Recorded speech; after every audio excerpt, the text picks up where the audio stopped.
Unit 3, Quantum Slow and Low Impact plus Objections. Section 1, The Problem of Non Locality. Another of the paradoxes of quantum physics is that it has had enormous scientific success but minimal impact on popular thought and culture. In regard to its reliability of predictions, quantum mechanics is the most successful scientific theory ever, and it's become almost universally accepted by physicists the world over. However, it's made little impact on the consensus approach to the scientific study of mind and consciousness. A starting point in trying to explain this may be the fact that the greatest physicist of modern times, Albert Einstein, was not a supporter of quantum mechanics. He argued that such a thoroughly indeterminate and probabilistic view of reality must indicate that the theory was incomplete. Famously, Einstein commented that God does not play dice with the universe.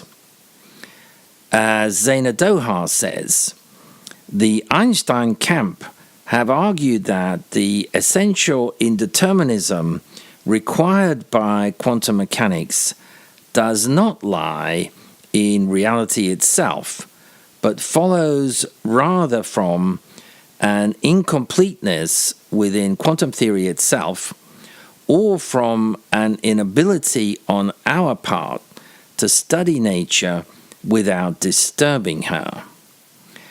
They point out that the theory fails at the point where it has to account for the existence of actual things, and insist that the actual world is as fixed and real as we ever thought it to be.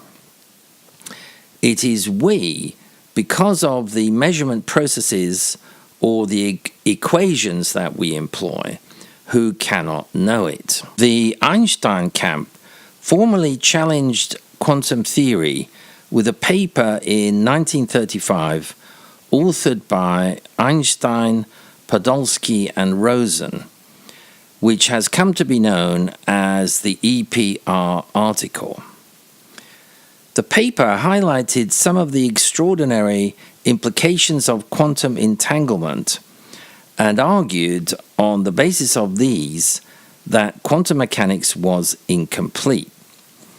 Specifically, the EPR article attacked and attempted to dismiss the quantum notion of ghostly action at a distance.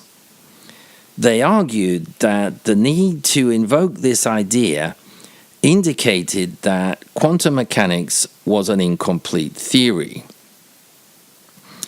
The article begins by asserting a criterion for the reality of a physical quantity. Quote, if, without in any way disturbing a system, we can predict with certainty the value of a physical quantity, then there exists an element of physical reality corresponding to this physical quantity. End quote.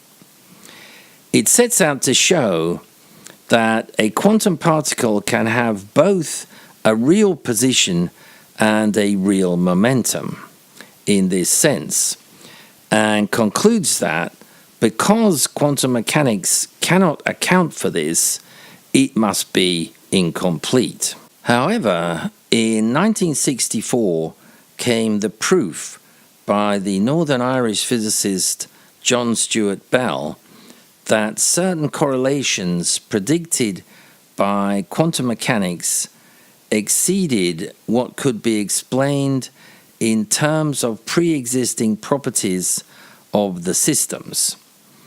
In other words, a form of quantum holism. This proof suggested either that quantum mechanics was incorrect or that spatial separation was irrelevant to the correlations, in which case the EPR argument would be undermined. Finally, in a series of experiments culminating in those by the French physicist Alain Aspect in 1982, the predictions of quantum mechanics along the lines considered by Bell were confirmed, and correlations were observed exceeding those which could be explained in terms of pre-existing properties of the systems. In effect, non-locality was demonstrated, and the EPR argument was finally and definitely undermined. Aspect's experiments show that, in fact, when two particles are separated by an arbitrarily large distance, a correlation between their wave functions remains in place. This is a consequence of the fact that they were once part of the same wave function, and that this wave function was not disturbed before one of the child particles was measured. This is known as the EPR paradox. One reason why Einstein opposed quantum theory was that the concept of quantum entanglement contradicted Einstein's own theory of relativity, specifically his contention that nothing, including information, can travel at a speed in excess of the speed of light. Hodgson comments on this as follows: "This quantum mechanical implication of instantaneous associations between distant events involving some sort of faster-than-light connection does not sit comfortably with Einstein's theory of special relativity, and the EPR article was a clear and forceful statement in opposition to the quantum mechanical view. However, as we have seen, Bell's theorem and the Aspect experiments establish that the quantum mechanical view is correct, insofar as it's never been refuted. This means that in correlated or entangled systems, irrespective of physical separation, measurement of one system will, in a sense, disturb the other system."